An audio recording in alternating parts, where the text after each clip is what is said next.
Hello, this is Sandeep Tyagi. I'm the host for today. The brand called you. The person we are speaking with is Asha Saxena. Asha is founder and CEO of Women's Leader in Data and AI. She is an adjunct professor at Columbia. She is a best-selling author, a TEDx speaker. She also served as CEO for a healthcare company and a technology company. She's a woman who wears many hats. She studied at Bangalore University and Southern Methodist University as well. Welcome to the podcast, Asha. Thank you for having me, Sandeep. Well, let's kick it off. Women Leaders in Data and AI. What is this organization and what prompted you to get it started? Yeah, no, I think, I always say that I've spent 30 years in technology, building consulting services companies, product companies, e-commerce companies. But the most meaningful work I feel I'm doing is now in this stage of my career.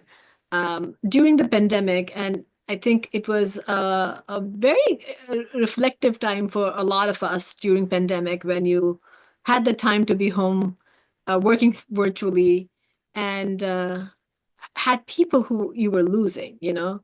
I think we all know somebody we lost or were impacted by COVID.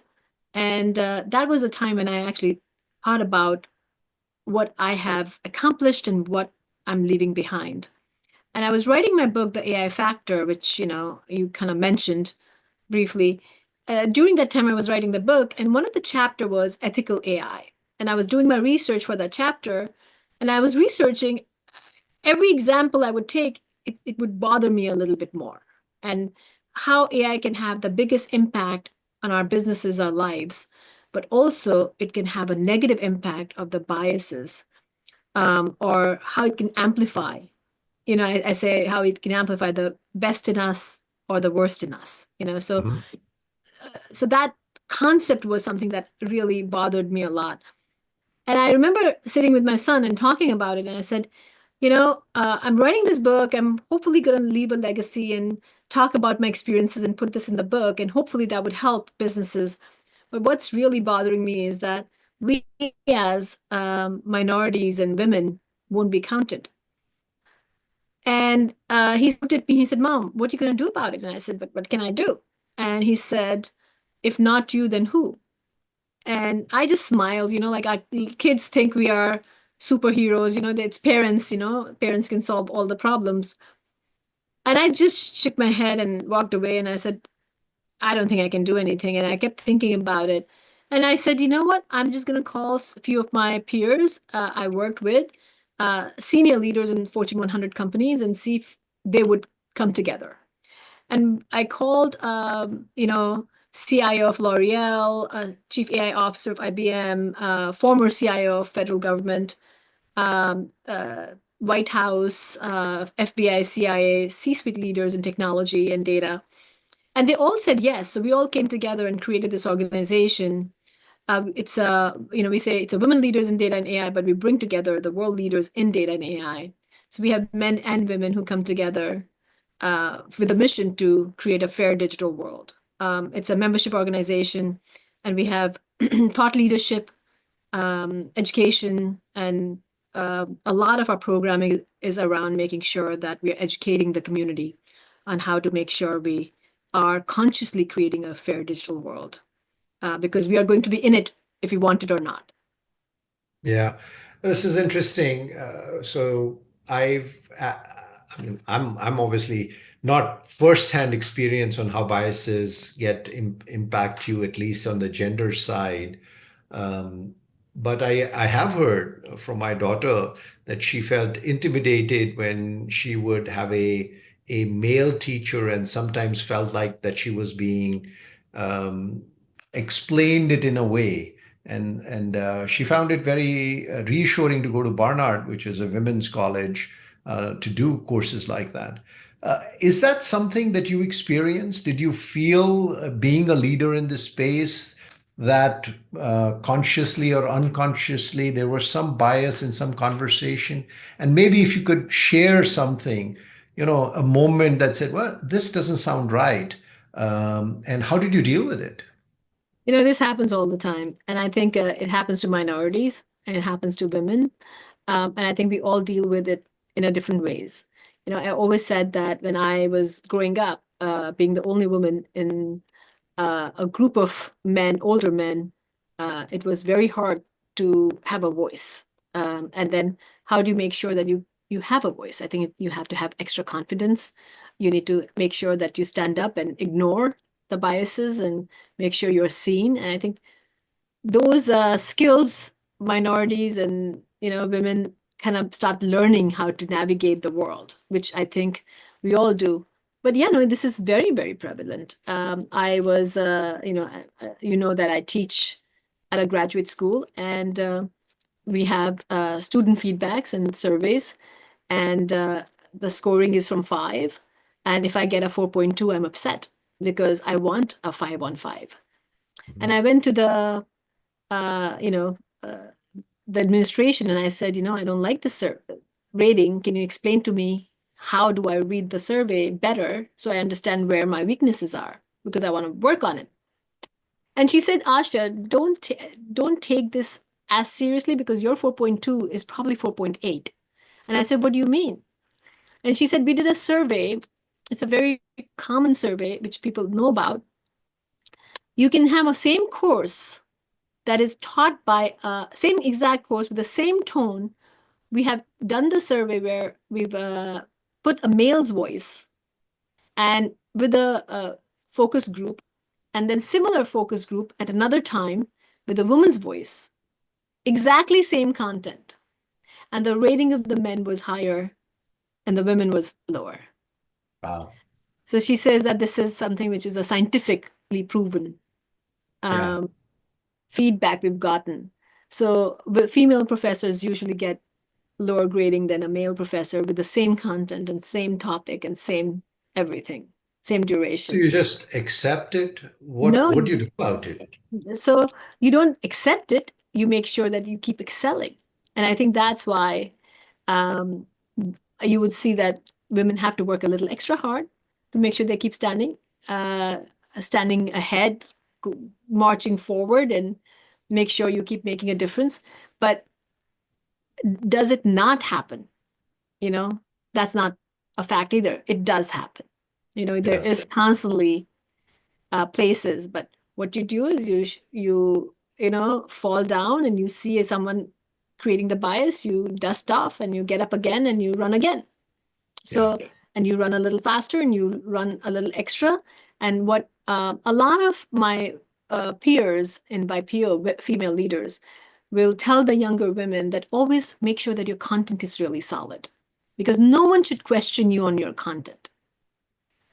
So it is, sometimes people say, oh, because you're a minority or you're a woman, you're going to get a privilege, you're going to get an extra seat.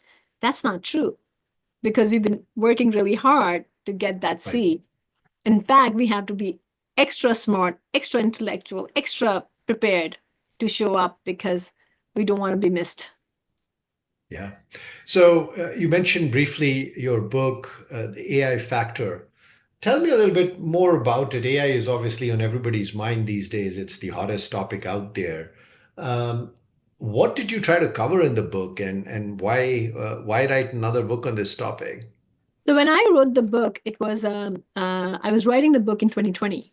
So AI was not chat. If you remember, ChatGPT came out November of 23, Mhm. and I spent a lot of time. Oh, sorry, 22. It was 22, right? 23 was True. more Yeah. 22. Yeah. Yeah, November 22, and my book was going to come out in October 22.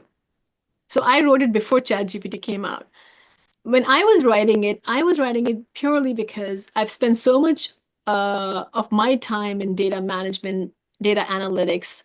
My whole thought was that when you're building AI, because everything was kind of getting clubbed into AI, with data science, data engineering, analytics, everything was clubbed into AI. So my whole intent was that I've spent 30 years in the industry. What am I leaving behind? I want to take the best practices of consulting business and put it into a framework that when people do talk about the AI factor, what is the AI factor in their businesses? How do they think about simplifying? And also remember, I was a consultant, I built product companies, and I'm an educator now. So as a teacher, I take all my frameworks and put it into a format that people can understand. So my whole thing is about education. And so what I did is I took my knowledge of 30 years and transformed and simplified it into a 4-step process in the book.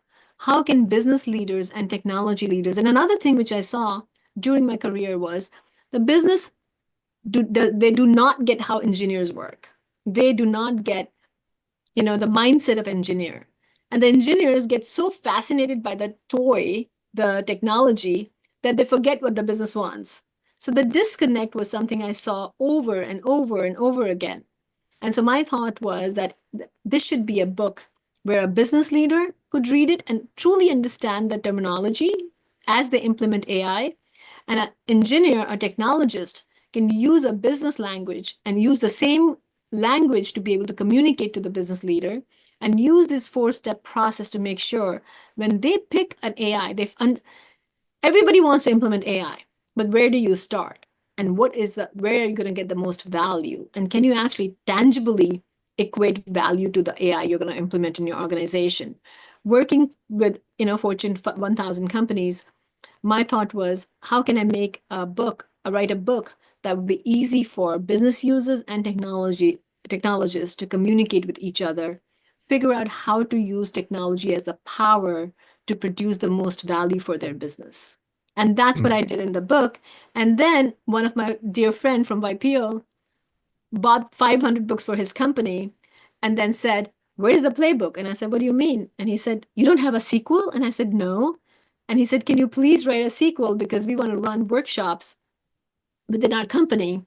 And then somebody else said that, and somebody else said that, and then I landed up writing the workbook, which actually gives you exercises and assessments to help you understand where you are today, how to identify the right use cases in AI, where should you get started, and how do you get started. So I think the book 1 gives you the theory, the book 2 gives you assessments and framework that you can actually sit down with your team and fill it out to be able to execute. Great. Well, I know you have the book right there. Can you hold it up so it's everybody can see it? It's on Amazon, so that'll be good for people to go and take a look. Now, on these podcasts, we often talk about transitions. We talk about people who are looking to start businesses and where do they get motivation. You did a transition from business to academia. How was that? And what does it mean to be an adjunct professor? Tell us about that journey. How does it come about, and what was the process like? I say that if you're a company or a person, you have to reinvent yourself. You know, every 3 years, 5 years, 7 years, 10 years, but you need to reinvent yourself. If you don't reinvent yourself, you can't be relevant. And how technology is changing so fast, you need to keep reinventing yourself. When I started my business, I was 24. So I was a very young entrepreneur. And my business grew, doubled every year. So I was growing really, really fast. And that's when I joined YPO. I qualified for YPO when I was 27. But I actually joined YPO when I was 32. And what I realized that it's great to do, and I was doing consulting business. I ran it for 22 years, but you can keep doing the same thing. You're going to get stagnated. Even in my business, we had to reinvent our business. We started as a consulting firm, but we've changed from being, when we started, we were in mainframe and to client server, to data management, to analytics. The evolution had to keep happening because the technology was changing. The world was changing. Similarly, personally, I had to keep reinventing myself. So I not only running the company, but how to run the company, joined YPO. Then I went to executive program, MIT and London Business School, which YPO collaborates with. So it was a constant education. And then, of course, when privilege of being successful is that you get a lot of opportunity to invest. And one of the opportunity when I was investing was with a VC firm. So I landed up investing in VC firm, but I was on the advisory board. So I would get to see the deals and interview the investors. And one of the interns at the VC firm was a student from MBA school, the Columbia Business School. And he asked me to come and judge the business competition because one of the things things which he shared was that a lot of the professors or judges or mentors who come are much older. So it was a different perspective from a minority woman who was younger and successful in the business to bring someone a diverse group of people as they're judging. And so I started my journey as an entrepreneur in residence for Columbia Business School in 2012. And I think I started before that, about 2009 or actually 2007, if I think of it. Much early on, I started my journey with Columbia Business School. And then I served for 4 years at a Columbia as a business entrepreneur in residence at business school, and then started teaching there. And it's a coincidence, where they say be at the right place at the right time, but you have to be curious about it. And being an entrepreneur, it was great to see that I could give back to the, community. And giving back to a university is a great, satisfaction as an entrepreneur. And I was recording a video and the cameraman was asking me these questions about big data because that's what, I was talking about. And I ended up telling him, I said, oh, I'm really interested in speaking to a professor who's done analytics because that's my field. And he lined up introducing, he said, oh, let me walk you over. And I met with the chair and he said, oh my God, by any chance, are you interested in helping with the immersion course we are doing for big data? One thing led to the other. Here I was teaching a course, and then I was teaching another course, and then Columbia Medical School of Public Health came and they found out that I actually ran a healthcare company. And they were like, you should be teaching here. And 8 years later, I've been teaching at Mailman now at the graduate school for a full time and also the exec MHA. And in the spring now, I'll be teaching the course. I've been teaching the course for 8 years at Mailman, and before that, about 6 years at Columbia Business School, entrepreneurship. And now I'll be teaching a course in AI as well. Wonderful. So just being curious and being keeping your eyes open and grabbing the opportunities as they came by. What a wonderful journey. You know, I have Um, I have to tell you, Sandeep, that there were nine other entrepreneur in residence with me. And mhm. from that cohort, I was the only person who became a lecturer. I was the only person who became the professor.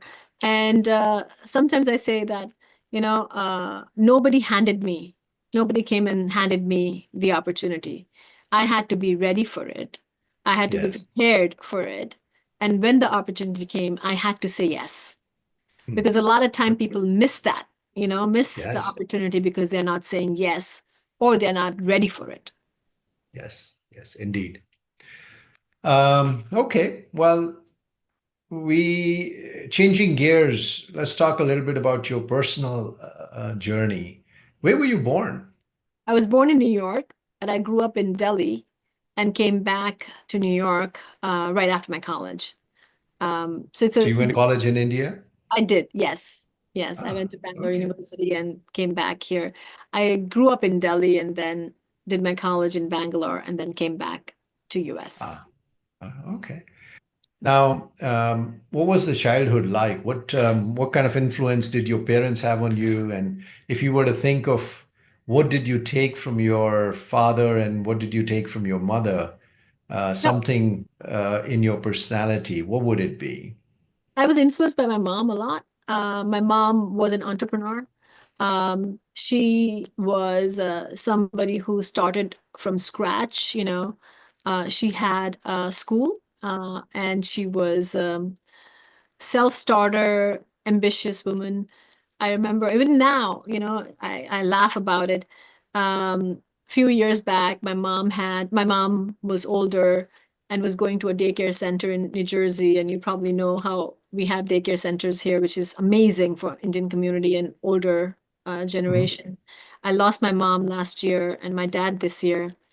Sorry to hear But that. Yeah. I think of them very fondly because my mom, even now, like 5, 6 years back, there was a Mother's Day celebration, and my mom kept coming to me and saying, I know you're going to come and give a speech. Don't mention that we fight. And Hmm. I would laugh and say, Mom, I'm not going to say that. She's like, all the mom and daughters fight. Don't talk about our fights, okay? On the speech, I was laughing. And then when I was there and I'm giving the speech to her, and she's like pointing, like how you tell a little kid, she's pointing to like, look at the president of the center and tell him. And I was like, oh my God, mom. And then they were playing this little games, and she's like, you come first. Make sure you come first. I'm like, mom, stop. And then, those are 7 games, and I won a little ball or something. And I'm like, where's my mom? I was asking people, I said, where's my mom? She'll be really happy that I won something.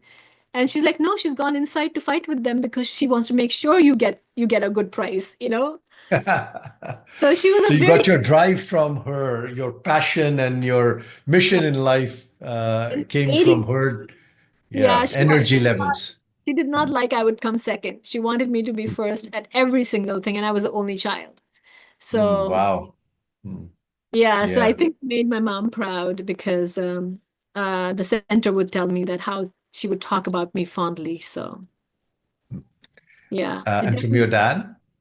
My dad was very patient and very kind and happy. And I used to tell my dad, he smiled at all times. Like there was no trouble um, Mhm. that could make him not smile.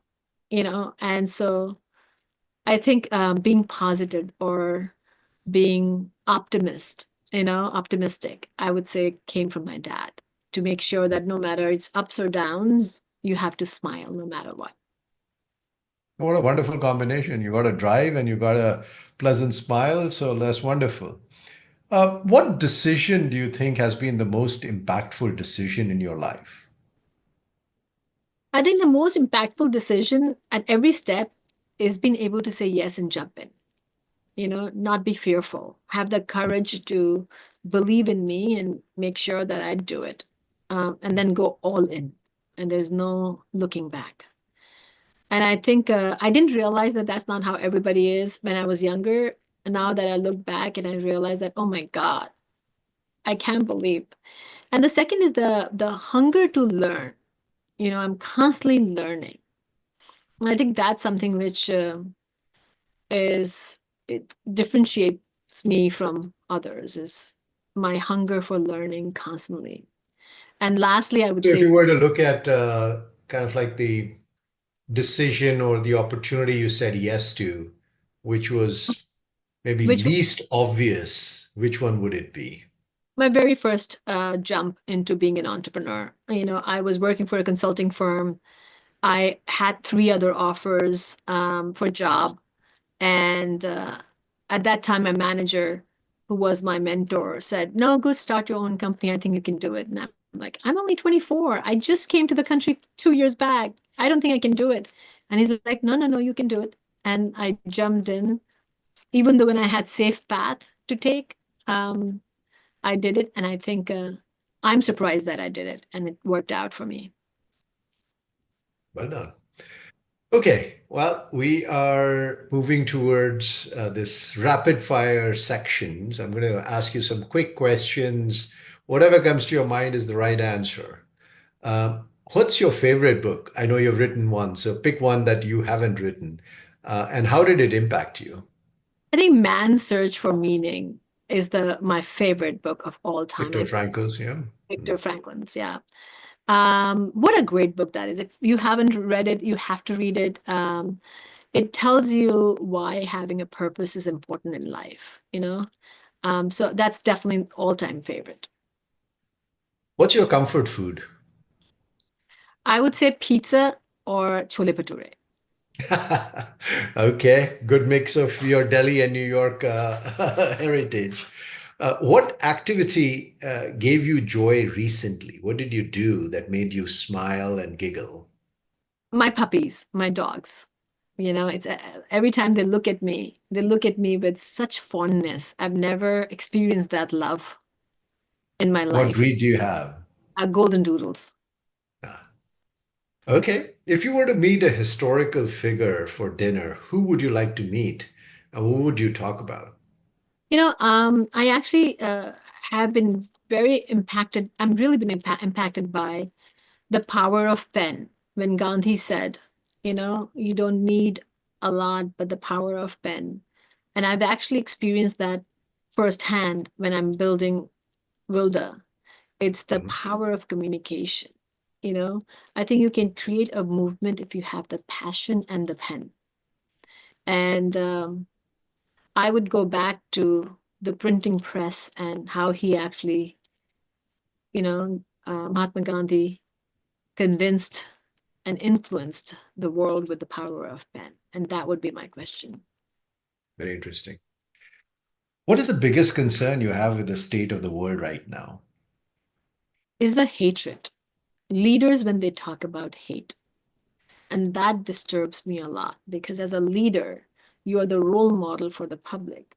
And they are the one who should be talking about unity, integrity, love, bringing diversity together, um, not talk about the borders. And um, I feel that everywhere you see, I feel leaders are so self-centered about their seats and their power and their, position that everything they're saying seems scripted for the benefit of media and marketing.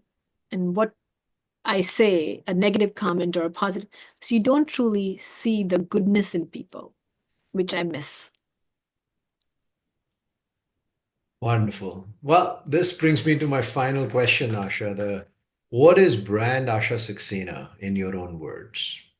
I feel I am someone who's passionate. Um, I care. I think I want to be remembered that I cared for the world we are building and the world we are going to leave behind. And so Asha, the brand, is someone who cares deeply about the impact we're gonna, as humanity, we're gonna have in the digital age, and goes back to the mission. The most meaningful work I'm doing right now is bringing senior leaders together to build a fair digital world for equity, parity, and equity. Well, there you have it. The brand we spoke to today, Asha Saxena, bringing parity to the world that we are going into, the world of AI. Thank you so much for joining us. Thank you for having me. Thank you for listening to the Brand Called You videocast and podcast, a platform that brings you knowledge, experience, and wisdom of hundreds of successful individuals from around the world. Do visit our website www.tbcy.in to watch and listen to the stories of many more individuals. You can also follow us on YouTube, Facebook, Instagram, and Twitter. Just search for the brand called You.